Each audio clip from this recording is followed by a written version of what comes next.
Good evening, everyone. I am on Skype with a very, very wonderful comic book creator who has agreed to talk with us tonight. She has been busy like crazy working on her new project. It is a Kickstarter about her very own special issue. The story is entitled Airhead, and it's spelled Aerhead.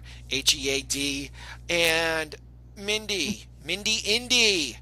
Mindy, Yes. thank you so much for joining me tonight. I know that you've been so busy, and this has just been so kind of you. Oh, thank you so much, Don. Yes, great intro. Yeah. Happy to be here. Thanks for and thank you because I know that you have had some very exciting things going on as well. So I appreciate, Well, thank you. the time spent, taking the time and also like we've reconnected kind of out of the blue. And I was thinking of like people to contact the Kickstarter. I'm like, what is Don doing these days? And it's great to reconnect. And yeah, thanks for having me on the show. Oh, thank And you. Thank you. I met you in 2000, it was either 2010 or 2011. And hmm we had met at the great John Paul JP comic book shows in northern New Jersey. If anybody ever gets a chance to, it's called like the New Jersey Comic Conventions. And once a month, he goes all over the place. He'll be in Clifton, then he'll be in Wayne, New Jersey, and he invites dealers and he invites creators. And he has done more for the indie comic scene than just about anybody has, and he is just an absolute nice guy. And that was where I met you, and I yeah, also met our common friend Emilio, yeah. and Emilio Velez, the creator of the Dodgeball Teens. hmm And Emilio has two great loves, the Yankees and dodgeball, and he is probably one of yeah. the nicest comic book creators there. And I remember meeting both you and him that same day, and I Yeah. was absolutely overwhelmed and struck by your enthusiasm for the projects and for what you did. And I would say that there is one word I would describe both of you, but specifically you, because I'm Mhm. interviewing you right now, and we all know that Emilio has smelly feet. It's basically the one Don, word come I on. would say is infectious. Not smelly feet, but your work is very infectious. You've got a personality, and your work is just basically like, oh, wow, that's kind of interesting. And I would describe you as one of these people. Like, I heard this song, and I'm not a Selena Gomez fan, but it's called It Ain't Me. And it's a simple little Mhm. song about this girl that has had enough of her ex-boyfriend, and she just basically says, I'm breaking up with you, and who's gonna rock you? And I forget how it goes. It's very catchy, and it's like, who's gonna walk you home when you're drunk? Who's gonna rock you when the sun uh, I won't feel let like you if I sleep? heard it, then I would recognize it if I Yeah. heard the melody, but And the first time I heard the song, I just went, okay, yeah, whatever. But then I heard it a second time, and I went, I need to see that again. And then I heard it a third time, and I no. went, I need to hear that again. And I finally downloaded it, and I've listened to it probably about 500 times in the last 2 days. And I hum it, I annoy the people at work with it, and that is how I would describe your work. And Infectious, but in a good you, way. Not like infectious, like getting you sick, but infectious, like you like, can't help yeah, like it. it's just like, wait, there's something there. And your work, I will call a slow burn, but Mhm. it's like a slow cooker where that's how you get the best meals. You're not gonna, it's not Mm. like we're gonna throw it in the Yeah. microwave and then it's like hot and oh my gosh. It's, Ah. this is gonna be one of these things that's gonna last a long time, and you're gonna Oh. remember it for a long time afterwards, and you're gonna keep going back to that. That is how I would classify your work. Oh, sweet. Ah, no, that's awesome. I mean, and you know what? I was thinking the other day before we had this heat wave is the first thing I'm gonna do after the Kickstarter ends is make chili because I love chili. I mean, that's goes with the. I don't even have a slow cooker anymore, but I do cook in my video. I mean, I'm cooking my artwork. Right, It's in the video. Right. it's a literal metaphor or whatever. Right. Well, let's kind of like go back a little bit. You're originally from Michigan, right? Yes. Um, whereabouts in Michigan are you from? Yeah, Livonia, Michigan, near Detroit. Okay, gotcha. Um, how did you get into comics? Like, or comic book creating? How did you get into art? What was it that inspired you? So, back in the day, it was multiple things. So, probably the biggest influence would be manga, but before then, it was Sonic the Hedgehog. It was Sonic comics, and that was because I loved the Sonic video game. And but before then, even I mean, I always loved to draw since probably I could hold a pencil or a crayon. And My parents got the paper, and I would read the Sunday comics.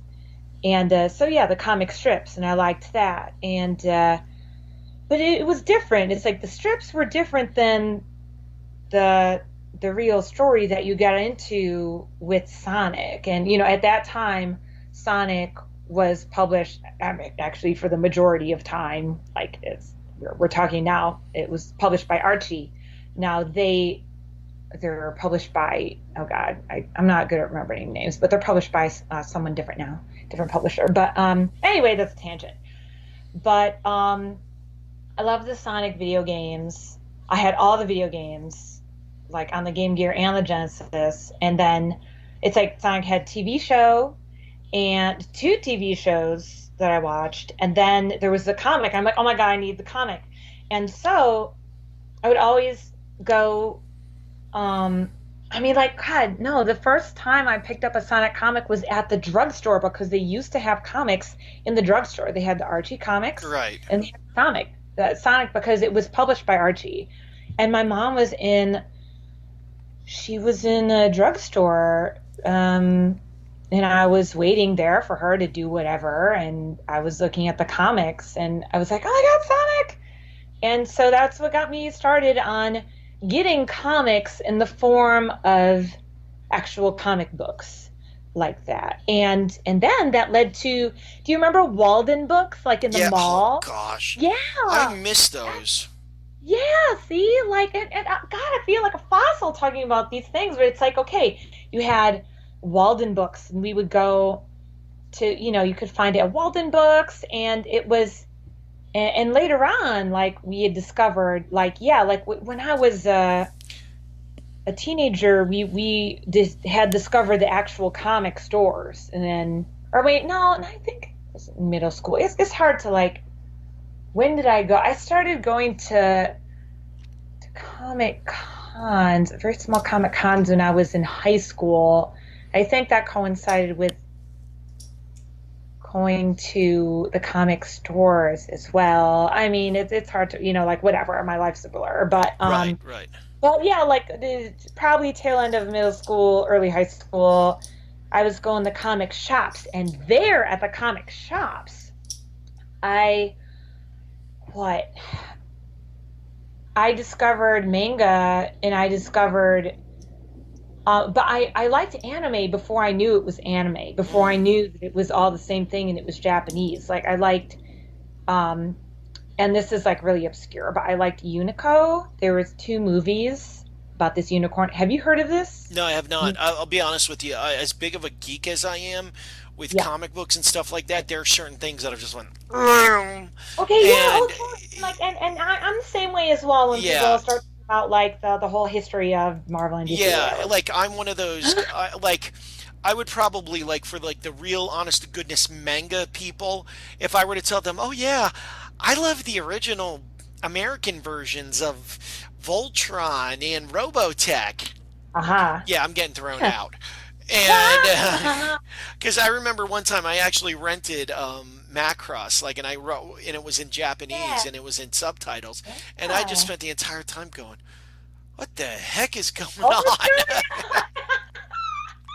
And I was Oh my like, "Where's God. Rick Hunter?" I thought, and I didn't realize that what was going on was like the thing to do was take Yeah. 3 or 4 Japanese series, It was so weird what they mesh did them with that. I together don't. into one big. super series, and I was like, I don't even know why they did that, but whatever. It was a different time. They were experimenting. yeah, But yeah, like you know, anime and this all is intertwined. I mean, like even Sonic was Japanese. I didn't know it at the mm, time, but there was, yeah, that is. I mean, cool stuff comes from Japan. I mean, like it's seriously, but so like I liked Unico and Speed Racer, like watching old like reruns of that. yeah, But I didn't know that that was anime. But then when Sailor Moon came on, oh my God, my mind was blown, and it was the coolest thing that I'd ever seen in my entire life. It blew my 9 year old mind, right, my like 8 or 9 year old mind. I was like, oh my gosh.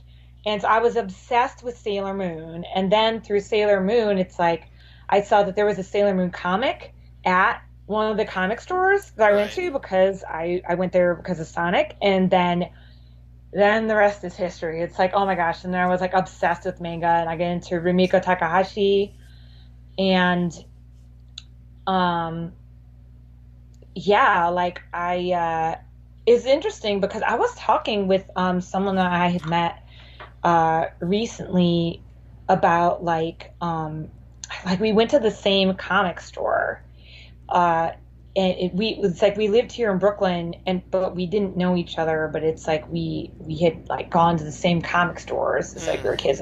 Oh, it was like it's a small world.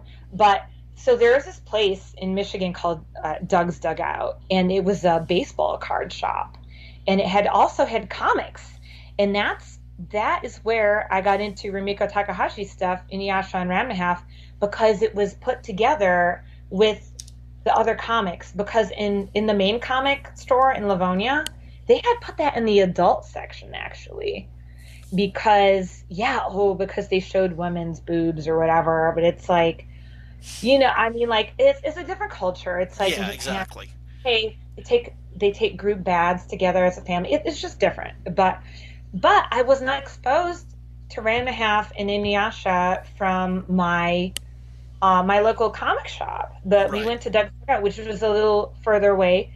But it was awesome. It was like wow, and it's like I'm glad that my mom was laid back and like let me like continue to read those comics after she realized that like they're in the adult section and the other comics. But no, she's super. I mean, Yeah. like okay, like I love my mom. Like we watched Beavis and Butthead together, like as a Oh, family. that's Like awesome. That it was, is awesome. it was so cool. It's like so my sister, she's 4 years older than me. She was really into MTV, and then we were watching. She was watching Beavis and Butthead, and I was watching Beavis and Butthead like probably way younger than I definitely should have. And then my mom comes in, and she's like, at first, and she told us this, she was like, okay, like what is this, like, but then she was laughing, like she couldn't help herself, like she was laughing. And then we watched it together, we were all laughing because we watched like The Simpsons together, and we were just it's my family has a quirky sense of humor. It's like Right, right. They got where their sense of humor was coming from. They got that the sense of humor with Beavis and Butthead is you're watching essentially two idiots yeah, comment about the world around them, and you just know that they're completely getting it wrong because they're so dumb and everything. That's part of the fun of that. So yeah. now, when did you realize that you wanted to start making comics? You're a big fan of this anime, you love to draw, and then when did you go, hey, I want to do this? hmm so um I remember the first comic class I took, like my parents enrolled me in a community college thing when I was still in elementary school. I took, yeah, so there was a community college thing going on at, what was it, Schoolcraft College or something. And it was a cartooning thing. It was mainly illustration. So like the term cartooning, it could mean to the average person, it could mean either a single comic that you draw. It could mean animation. It could Right, mean a comic book. It could mean many things. This one was mainly like single illustrations right. of how you can draw a character, and maybe with some different positions and sound effects and whatever. So that's a class I took, and I liked that. Because I was already like when I was little, I was drawing like comics of Sonic, like just like not in a story form, but like there would be like a balloon bubble or like comics of my dogs, like in a one page kind of thing. And then like when in school, I would try to incorporate comics in whatever art class I was taking. Yeah, and then actually in high school, I focused a lot on painting and a lot on the fine arts like drawing and Right. painting and stuff like that because those are the classes that you took and I'm glad that I mean there wasn't a comics class in particular but I did try to incorporate that in whatever Let me was going can I but can I jump in real quick and rabbit trail something? Because I know that sure. there's going to be people listening to this that are first-time comic book creators, and they're going to want to know, is it okay that they did not have the fine arts training that you did? Where, because like I've usually found Oh, that, like, even though what's his name, Glenn Larson, the guy that made the Far Side, his drawings look really silly and simplistic, uh-huh. but he's actually a very amazing artist. Mm. And he's done it, but he's created a very simplistic style.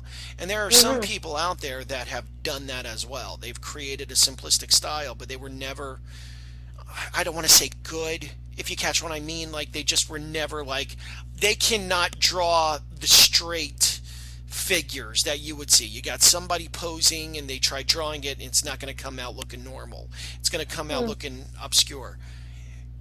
Is granted Yeah, everything you've got enriches you, but is it okay if they don't take those classes and just of practice their own course. style over and over again? Of course, I mean, like, okay, I will say this. Okay, it being a cartoonist and being an artist in general, it really runs all across the board. Like, you could be a fantastic artist and be well known and never take a single art class, but be very self motivated or whatever. Or you could take a lot of art classes, and I feel like that can only help you. I think, and with YouTube, it's like YouTube didn't exist when I was growing up. Right. I mean, and now I feel like people don't even really. I mean, like I've taught art classes, so I kind of feel like weird saying this, but it's like you don't quote need unquote to have a Right. formal training in order to excel at the arts. And I mean, trying to think like I'm looking at a Racket Girl poster on my wall. I don't even think Amy Reeder. I mean, like I'd have to do research, but I think she didn't focus in the arts in college. I believe she focused in something else. I would have to like do my research on that, but I feel like I had heard that somewhere, and I was like, oh wow. So there's like a great example of a stellar Hmm. artist that is way better than me in my opinion, and um, I mean I don't know all of her personal history, but she is someone that I admire. Right. And but yeah, I mean like you can also look at Kyle Baker, who I used to work for as an assistant, and he didn't I mean he was working for Marvel and stuff. I worked with him on Deadpool Max, and he did not have like he struggled in school kind of like he told me like he had a lot of the raw talent there. Right. No. And that doesn't mean that that doesn't mean that you can't be successful, like because he definitely was successful, and you know and to some degree still is. I mean, I don't know what the thing that he's done lately is, but anyway, so like, and even like yeah, my brain like went on a tangent, but That's okay. anyway, like, so basically like going back to it, you don't quote need unquote, but it can only help. Like learning Right. helps. And with the internet, you have no reason not to learn, especially when you're young and you don't have to pay rent. You're living with your parents, and you can learn so much just from any kind of tutorial. And actually, any time that I have a technical problem with Photoshop or Illustrator or whatever, I Google it, bam, I find the solution. Right. And this is a constant process of learning, at learning anything. I always have technical problems. Like it's a struggle with me and technology, but I try to learn as much as possible as I can. Right. Um, yeah, so and even like it's hard to try to learn new techniques and stuff as you're doing stuff. Like I find what I'm learning mostly is things about how to market myself better on social media, Right. how to it's all technical stuff. And of course I could improve on my figure drawing, and I've been meaning to go back to the figure drawing sessions that they have in my neighborhood, and I'm like, they have them every Wednesday, I should go. But then it's like I prioritize other things. Right. Right. My to-do list is hard to do everything. Right. So So, I guess my question is, just because I couldn't draw a still life, should that mean I stop creating comics? oh my God, no. So, Okay. like, look at XKCD. That's like stick figures. I mean, like, when he started out, if you go back far enough, look, I mean, I mean, like, okay, yeah, he has improved the stick figures, but if you look at his very first ones, oh my God, it's like, but, but, but he didn't even have, I feel like he did those to be funny just because he wanted to do it just for himself. Right. And he found his audience because there were other people geeking out about math and these this like science stuff, and he was the trailblazer for that whole kind of thing. And now SMBC, Mm-hmm. Jack Wienersmith, like that's one of my favorite web comics, although I haven't followed up on it recently. I mean, doing the Kickstarter, I can't, I'm in Okay. Kickstarter land. But like that's where like that whole kind of genre kind of started out. And actually, I had wanted to do a kind of similar comic to SMBC, but and that's actually the reason that I first launched my Patreon. Right. But it turned out to be too much research, and I got stuck, and I didn't do Patreon. But then years later, I relaunched the Patreon with just Airhead. And I really focused on just that. And it's like, yes, that's what I want to do. And I do research a little bit on like, okay, some science stuff goes on in Airhead. And yeah, I like science documentaries and whatever. And it's like when you do a comic, you gotta research a lot about different things, not just drawing. You gotta research about the writing. And I mean, okay, and then you gotta think, do you want to be a writer, artist, or do you just want to draw and have other people write it? Right.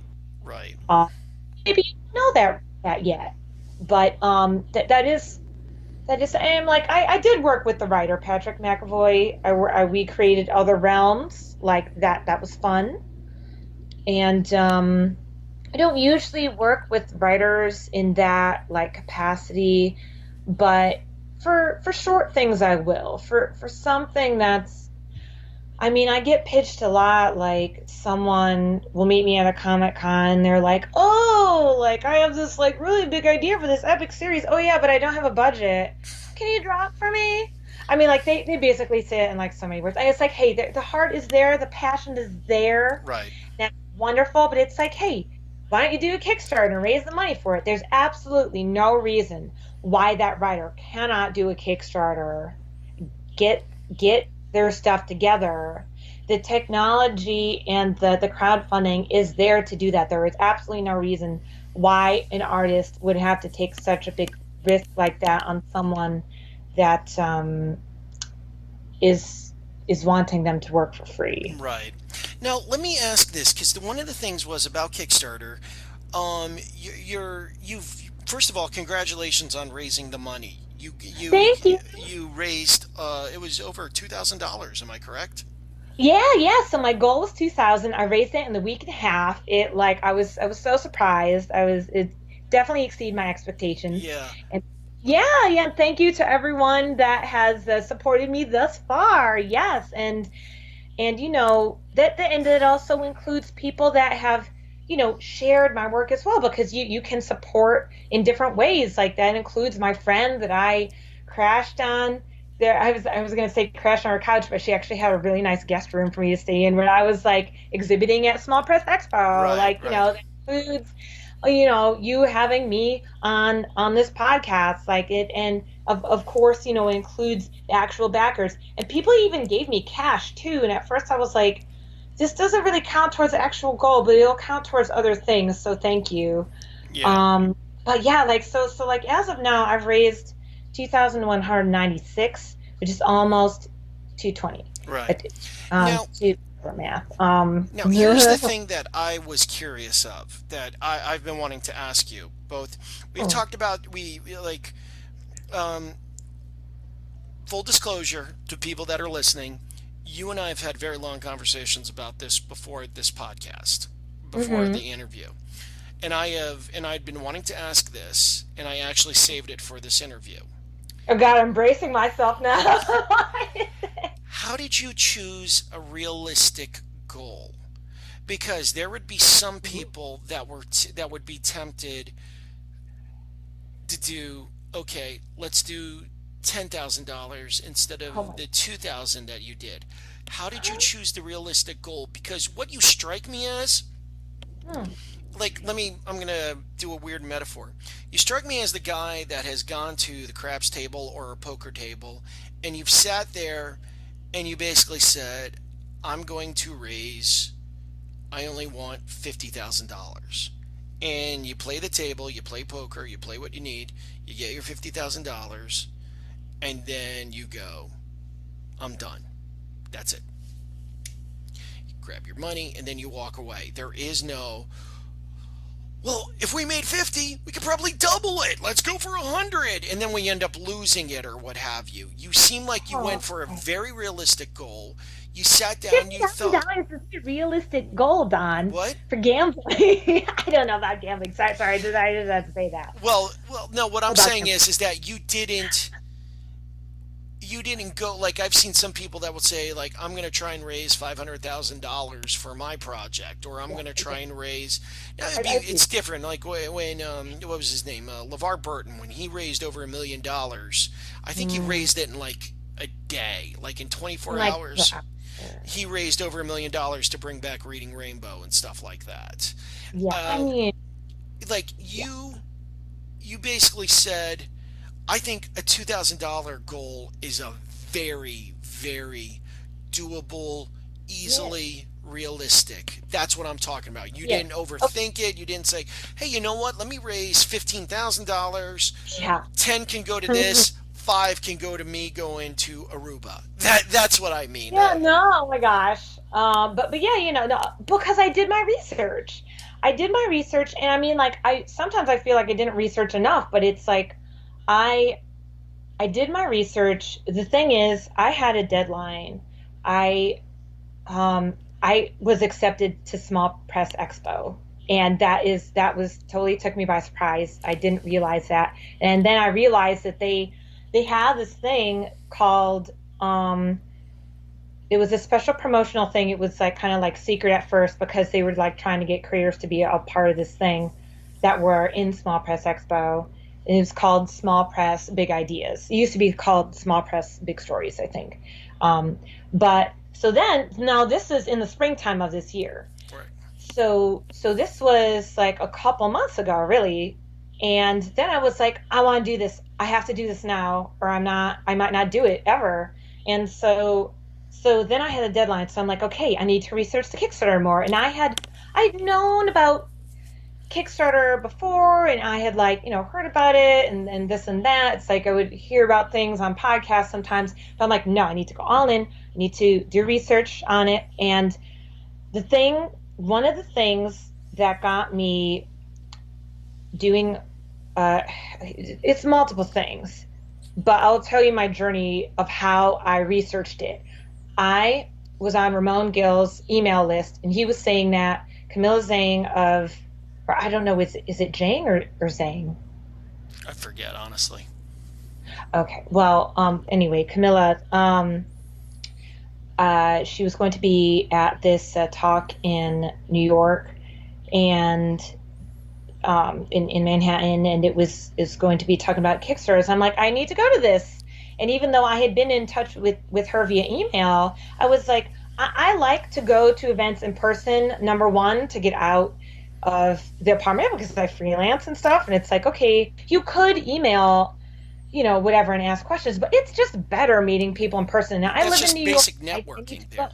Yes, yes. And so she really like meeting her and like she's phenomenal. She is the comics person that if you launch a comics project on Kickstarter, Camilla is the person that you will need to talk with, you will be in touch with. She knows her stuff. She was like, you need to be promoting it now. I was like, oh, I'll promote it, like I'll start thinking about like a month beforehand. She's like, no, you need to be doing it now, you need to be thinking about this now. This was back in like what, May or something. And this is September was the small press expo thing, so that was like what, 4 months beforehand. So I was like, okay, I need to start building my email list and whatever. But okay, I mean, like basically that's a tangent, but like the $2,000 goal, basically, like I love podcasts and I'm on podcasts now. That's great. Podcasts are great. I love podcasts. I learn everything from podcasts. I learn about productivity from podcasts. I learn about just like anything that you need to know through podcasts. And I was trying to learn through Kickstarter about podcasts. Right. I came across one called Funding the Dream, which is actually a gaming podcast. But then through that, I found Tyler James's Comics Launch podcast. It is through that podcast that I did a lot of research just from like listening to all these episodes. And here's the thing: when I listened to something, I would make a note on a post-it note of an action item. And this is a getting things done method, GTD, David Allen. I highly recommend it. Okay. But anyway, that's like productivity stuff. Right. But anyway, so like it was a combination of like, okay, I researched through this podcast when I was doing other things. That's multitasking. When I was cooking, when I was eating, pretty much every waking moment that I'm not doing some other kind of like task that requires my brain. Like like drawing or something. I would listen to it when Right. drawing. I mean, like, okay, drawing requires brain, but anyway, like, but also like It was something um that you could do that you weren't focused in on. Like, like you're balancing your bills. You can't listen to something like yeah, that. yes, Drawing. exactly. Um, but also like the Kickstarter website actually has a lot of info as well. So like I at the time I had a gig in Jersey that I was commuting to, and I was looking it up on my phone, like the Kickstarter Creator Handbook, that as well. So that was something that I researched as well when I was on a commute and I couldn't do anything else. Um, and then as for specific, so that's like the general way of how Right. I got this information. But 2000 specifically is a number of things. It's it's doing the research on, okay, what is my goal? What do I want to do? I want to print 100 comics of Airhead in color, and it's actually a double issue. So it's 52 pages, not like 20, Right. as his usual comic. So you figure out from there. It's like, okay, you get quotes from a couple of different places. Kablam is one. There was another one. What is it? Comics Wellspring. The one that I think I'm going to go with, which I had quoted, is Color Vision, I believe it's called.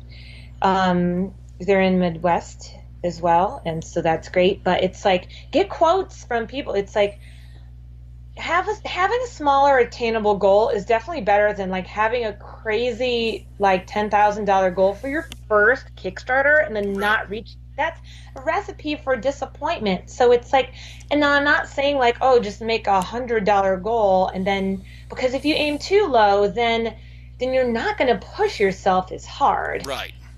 And I've looked and like researched other Kickstarters. What are other Kickstarter actually like? So, two of my friends that are also creators in the same, they were at SPX, and they're at the same small press, big ideas kind of thing, they also have similar goals to mine. That's it. Similar goals to mine, and that one had like Right. a 1,500, one has 2,500. If you see like similar goals like that, like look at what I'll say, like see these things that, like you mentioned the Reading Rainbows thing, and it's like that was already an established brand for Right. Right. many years. And that, like, something with already an established brand, yes, that can do that. But if you're coming from, like, I feel like I'm coming from nowhere and doing this. Like, I feel like this Right. is my debut, it's Airhead's debut, even though I have been doing comics for like years and being in the indie scene for years.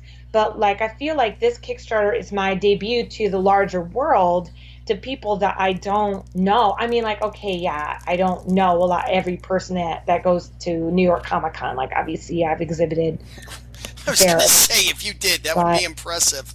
oh All my like God. 75,000 of the people that walk around. Hey, everybody, it's Mindy. Hey, and Mindy. Ah, that'd be overwhelming, actually. I don't know if I could deal with that. But yeah, I mean, it's good to just like basically it's just do the research, but also the hard numbers research. Like, do an Excel spreadsheet. Or if you don't have Excel, I mean, Excel is a better choice, but I think that Google Docs also has a type of spreadsheet. Also, Open Make, Office does. oh, okay. Yeah, Yeah. Open Office is basically. I love Open Office. I do pretty much all my writing on either Google Docs or Open Office. And Uh, Open Office is basically a Microsoft compatible free, what do they call that? Open source oh, program. okay. Yeah, so you don't have to spend through the nose for Okay. that. Yeah, So yeah. it's like using, people instead of using, for me, I don't have the money for Photoshop, so I use GIMP. Mm. Oh, So, okay. I've heard of them, yeah. but but anyway, no, okay, it's good alternative, I suppose. But anyway, so and even though like so I also have to acknowledge the fact that I also have a business mindset, and I am more comfortable dealing with numbers than Mm, me, the average artist. And now I have in the past, I've taught business basics for freelancers class when I try to teach artists business skills. And I know it's hard. I know it's hard for people like it, and even when I was doing it, I was having a hard time trying to figure out the shipping costs, international shipping. And this has been a problem for years with Kickstarter. We know it's been a problem, and yet artists still struggle with this. How do you figure out shipping? How do you and I've gone on some indie comic Facebook groups, and I've asked this question, and it's like still you get a variety of answers. And I've asked people that've already done Kickstarters as well, right.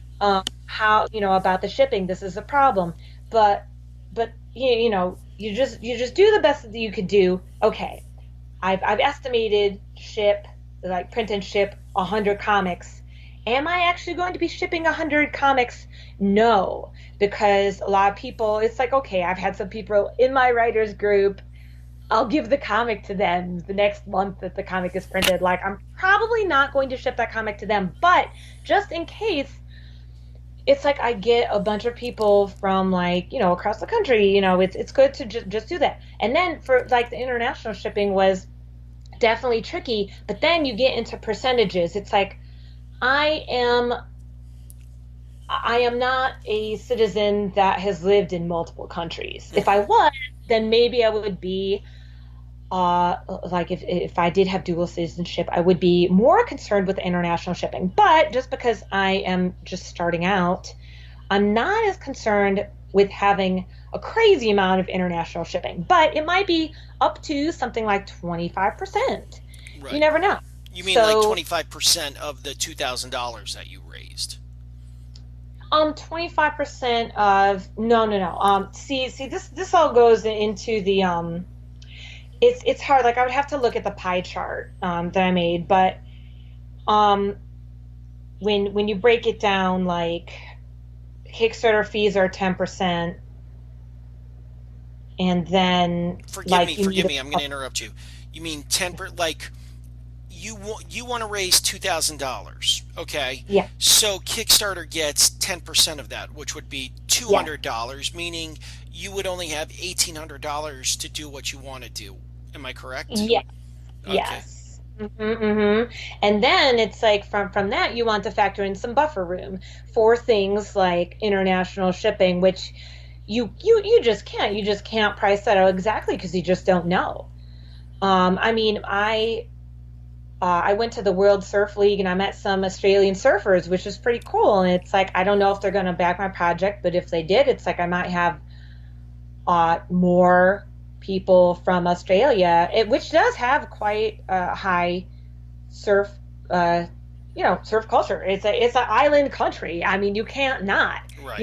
It's like yeah, it's like and if it's like hey, like I'll be happy to have fans and backers from wherever they are, and but they have like a 10 or 15% buffer, and then from that it's like yeah, I mean it's just like and I struggled with the numbers as well, but I kept going back to it. I actually tried to figure out the shipping for both domestic and international. Right. I went over that 3 times actually, and it was difficult. But after the third time, I felt comfortable making a decision on what that goal number should be. Right. Right. But it was like also at the same time it seems like that what you were doing was you were yeah, you've got your fantasy and you got your hopes, but you were also being Mhm. realistic about it. You weren't going, okay, yeah, I'm going to need, okay, the right number is like, well, let me ask this.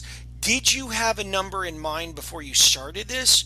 Or if, like, let me put it this way. Before you sat down and did all your, or after you sat down and did all of your, you got the quotes, you said, I want to do this many issues, it's going to have this many pages with this much artwork, with this much color, and I want Mhm. this type of cover. And then when you got the quotes from everything, at the end of it you realized, hey, wait a minute, this is going to cost me about say $1,700, and I'm just using that as an example. Okay. And then you then said, okay, let's look into all the shipping costs and everything. And okay, so that'll be $1,800 Mhm. again, and I'm just playing with the numbers. These are not at all accurate. So Mhm. then you've said, okay, so I'm going to choose $1,800, and then you found out Kickstarter takes 10% of that. So you're like, wait, 10% of $1,800 is $180. I don't want to lose $180 because this will eat into my budget. So let me add another $200, Mhm. and so that will make it up to $2,000. I can Mhm. 10% of that is $200, and that can go to Kickstarter, and the rest can go to what it is that I need. If you had put all the numbers together and saw you needed $5,000, would you have done that? Yeah, I mean, Do you catch what I'm yes, it asking? yeah, yeah, yeah. So like that's what the stretch goals are for. Like, and I do have stretch goals in the first stretch goal for me is to like, okay, so I'm printing 100 comics, but I would like to print more than that. One of the other stretch goals beyond the first stretch goal is to like print more comics, Right, right. but like so like what can you do at the bare minimum to get funded to get the project off the ground? And I feel like anything beyond that is icing on the cake, and you can the Kickstarter is helping you to kickstart to launch it, to get a start on it, and then once I have the 100 copies and then I grow my fan base over time, that doesn't happen like, overnight or whatever. And then then I can print more in the future if I need.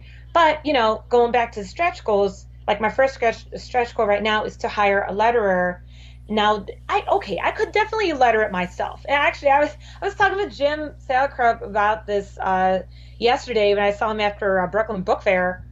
Um, it's like he was like, yeah, you could just letter it yourself. And I mean, like he was actually like giving me lettering tips at my launch party. It was cool. He came to my launch party.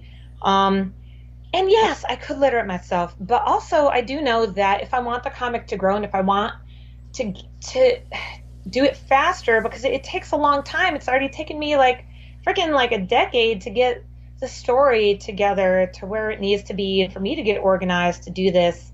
It might take me like a really long time by myself to do, one issue, let alone 8 issues. Right. So If I may, anyway, if I may jump in real quick, what it sounds like sure. to me, like your reasoning for getting the letter is you've got a mother that is hosting a big Thanksgiving dinner and she's got to do all the cooking and everything.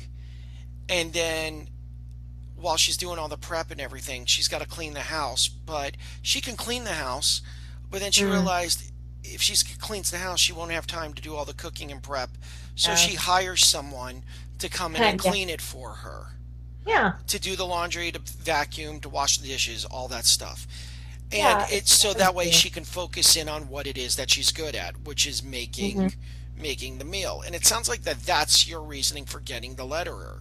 And that's okay. That's what it strikes me as. Yeah, yeah, and and on the comics launch episode that I was just on yesterday, it was. Oh wait, hold on, I need to plug in my computer. Yeesh, Okay, hold on. I want you to make a don't note know of it. hold on. I want to make a note of that time real quick. Yeah, Okay, where's um, that? but 142, 30. but yeah, and like Tyler James was telling me about like how what was it, Seth MacFarlane that was what did he create, Spawn or something, and it's like. Yeah. Yeah, so he started out as an artist, but then he grew to be um No, that's Todd McFarlane that created Spawn. Seth MacFarlane created Family Guy. That oh took my me so. gosh, oh my gosh, thanks for catching that. I totally mixed up the McFarlanes. At least I'm in the same ballpark. You're in the same bar. You've got a cartoon slash comic creator that pushes the edge. Both named McFarlane. One's Todd, the other Seth. So you're Yeah. yes, Oh, okay. Anyway, a one of the self-indulgent McFarlanes. Star Trek show.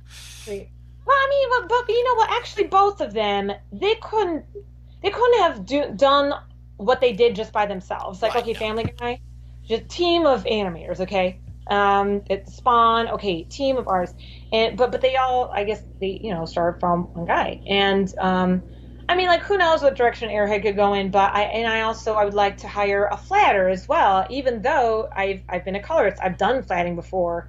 I uh, and it helps because I have a bigger vision, and Airhead right now is not paying the bills just by itself. And because of that, if I'm the only one doing it, I have to prioritize other freelance work, and Right. that thing that is has been dragging it on for years, which is, and I talk about that in my Kickstarter video. I'm like, yeah, I've had this on the back burner for years, and that's why. And I realized that one of the ways to grow and to move forward and to get Airhead to where I want it to be, which is like, at least being some kind of mini series. I mean, it Right. could go longer, but I mean, I realized realistically, if I did do it just by myself, a mini series at the rate I'm going is the only realistic thing that could do right now. Like, hey, like, it would be wonderful if it was a longer series. It'd be wonderful if I could team up with animators somehow and get it to be animated. But Hint, it's, hint. yeah, yeah, I mean, like, To anyone uh, listening. yeah. And and I've talked about this with my roommate before. It's like, because I watched recently I watched a documentary of like kind of like the downfall of Disney, and because I studied animation in college, and I love hand drawn animation. I focused in animation in college, and it took me a year to do 3 minutes of hand drawn animation. It was hand drawn, it was colored on a computer, but it had watercolor backgrounds. Right. And Airhead and it used to be all watercolor, but I realized that if I needed to it was just too complicated. It was beautiful, but it was too complicated. Right. I realized in order to move forward, I have to make some compromise, but I want it to look like an animation. I I think want what you're the doing is very, it makes sense. I think you're doing making total sense with what it is that you are quote unquote compromising on, and I would even argue that that's not a compromise. That's just smart, and you're delegating thank what's you. going to make sense. Is my Mm, take on it. So, mm-hmm. Yeah. so Yeah, it's hard to let go. Like it really is. Like because I used to hand letter Airhead when I mean, when before when it was even called something else. Like it used to be called Aries the Dreamer when I was in college. right, And yeah, like, and that was the way I was taught. You hand letter, yeah, and that's the first thing that it's like could make my life easier as if I didn't hand letter. Now there are some things that you can do with hand lettering that are easier, like with sound effects, custom sound effects right, that are harder to do. I mean, like they can be done on the computer, but it takes a lot longer than it should, I right, feel. But right, it's trade-off. It's trade-off. Um right, but anyway, right. yeah. Well, let me ask this though. You've achieved the success, and when you hit the $2,000 mark, what was your first reaction? Was it like, we're gonna Oh go God. open up a bottle of champagne? Let me go crawl under a bed. You know what? I'm gonna go get cookies. Did you start a bar fight? What did you do to Oh my celebrate? God. So wait, did you see the video that I posted when I first found out? To be honest with you, let's just say that I've had things going on, and Okay, it yeah, no worries, no worries. I mean, how you say, hey, you can't keep track of everyone. I can't keep track of everyone. It's understandable. Okay, so here's what I did. I was coming back from SPX. I was on the megabus when I found out. And the oh thing yes, I is, did see that. You were so freaking I out. was, yes, I know. So it's like, so here's the story. It's a funny story. So like, I was staying at my friend's house in DC, and I was I I feel like Kickstarter really needs to upgrade their app because I woke up and I checked my phone and I saw that a backer had some kind of comment, but I was like, I'll check the comments on the Megabus because I tried to multitask and whatever. I had to pack and get ready to leave. Right. And I slept in a lot because it from comic conventions, hey, I need to sleep in. I'm gonna sleep in till 10:30, whatever. So as it happens, a backer had and his name is Doug, and he's super awesome. And he had already backed the campaign, but what happened was he had upgraded his pledge, and that is what sent me over. But I didn't find out until I was on the megabus. But he had actually done that at like 9 a.m. when I was still sleeping, and I didn't even know, even when I had like checked my phone for the time or whatever. So like I was on the megabus, and it was even crazier because I had and I was glad that I like wasn't alone. Like I wasn't like traveling with a friend, but I had met someone in DC that also happened to be on my same megabus that was like there. It was crazy. Like these Right. like things like this are just crazy. Like this happens. This kind of stuff happens. I feel like the East Coast is just a lot more connected than anywhere else. Right. Like Right. I don't know, like crazy stuff happens. But anyway, so it's like so he recorded the video like we were sitting next to each other, and I'm like, oh my gosh, and I was like, oh, and I was like freaking out, but I was like, oh, I was like celebrating, but then I felt weird because I was on the mega bus and I felt awkward because it's like everyone else, it's like who is this? I don't want to seem like a crazy person on the mega bus, and it's like I wanted to jump around and celebrate, but I couldn't because we were moving and on the mega bus, and you shouldn't move, and we were sitting near the stairwell. And I didn't want to like fall down. But anyway, but I was glad. I was glad that my new friend Warren could share in my enjoyment and Right. excitement in reaching my Kickstarter goal, and that was nice. That was special. Very Yeah. cool. Very cool. Well, let me because our time is coming to an Yeah. end. Sure. Let me ask, um, what is next for you? What is obviously you're going to finish with this. Do you then start work on Airhead number two, or do you then Um, once you're done with that, then you're going to kickstart that, or what's next for you? I mean, there's a lot of things going on simultaneously. So right now, I am smack dab in the middle of my campaign. I don't know when this is going to be posted, but as we're recording, Yeah, we are uh, recording this sort of the last week of September. yes, yes. So I had just hit, like yesterday was the exact middle of my campaign. So I'm focusing on the stretch goals, and we'll see how many stretch goals I can get. But okay, if you look at my Kickstarter campaign, and I have all this explained. Airhead is not completely done yet, and Right. a lot of people launch their Kickstarter when the thing is almost done. But see, I had a deadline, and I launched before I felt like I was ready for this, but it gave Right. me a deadline, and I launched anyway, and I'm glad that I did. Right. So Airhead has kind of a long way to go before number one is fully finished. But actually, I am working at I have already been working on ideas for number two as a part of my Patreon thing. Like for my Patreon, there are different tiers, and there's because Air can see the future.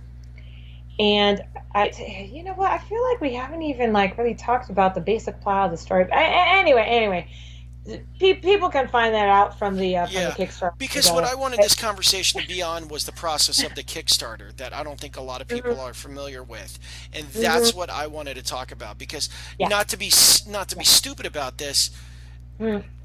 Airhead could have been about anything, and I'll be more than happy to interview you in the future about what it goes into the creating of it and everything. And but I wanted to talk about the Kickstarter itself, like what went into Yeah, this, how you did that, and that's what I wanted to focus on. And we can focus on that on another time because you are yeah, a yeah. very talented writer. You are a very Thank talented you. writer, and but the thing is that, and I say this as a creator, I just assume write what I want to write and put it up online. I don't care about marketing. And that's Mm, a personal flaw, if that mm, makes sense, because I am more interested in the creation process than I mm, am the business process. And mm. interviewing you tonight has been an education. It really has. Oh, So oh, that's that's why. so So I mean, nice. and people, and I will have links to it because it's a good story. And I say this from I've read it, I've seen the story. It's a good script, um, Appreciate and it's a very it's a very well done. And I can tell you worked very hard on it, and the characters are very it. believable.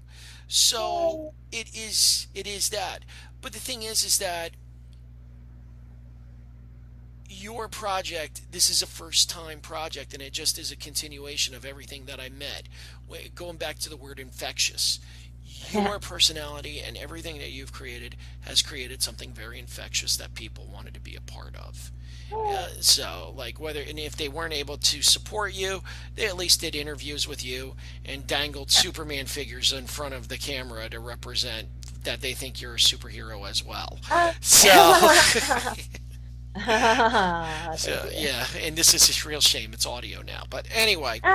So so I mean, like, would you Yeah. consider offering lessons then? Like, could you now be label yourself a consultant, like a Kickstarter consultant now, where somebody can like say like I'm a successful Kickstarter person, like for maybe a couple of bucks, I'll be more like for like $25. I'll do a Skype session with you and we can talk and I'll offer you advice type of thing. Would you consider doing that type of thing now?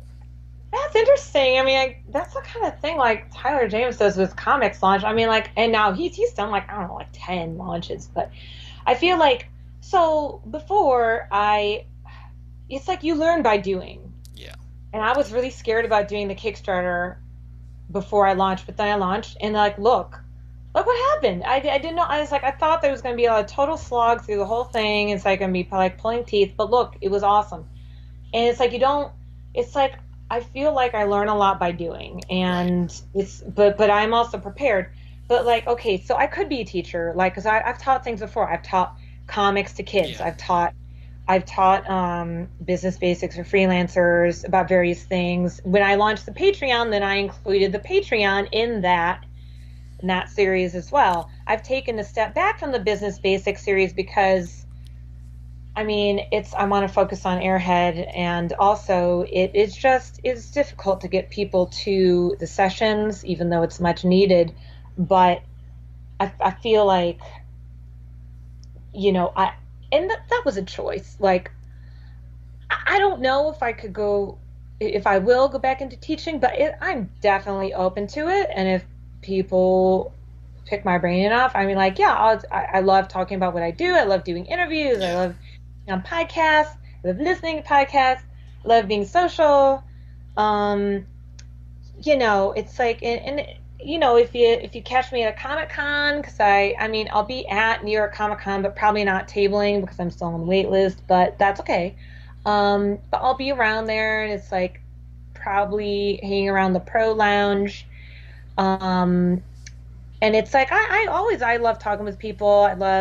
And the reason why I started the Business Basics course before was because I love talking shop with people like this. This Right. is what we're doing. We're talking shop.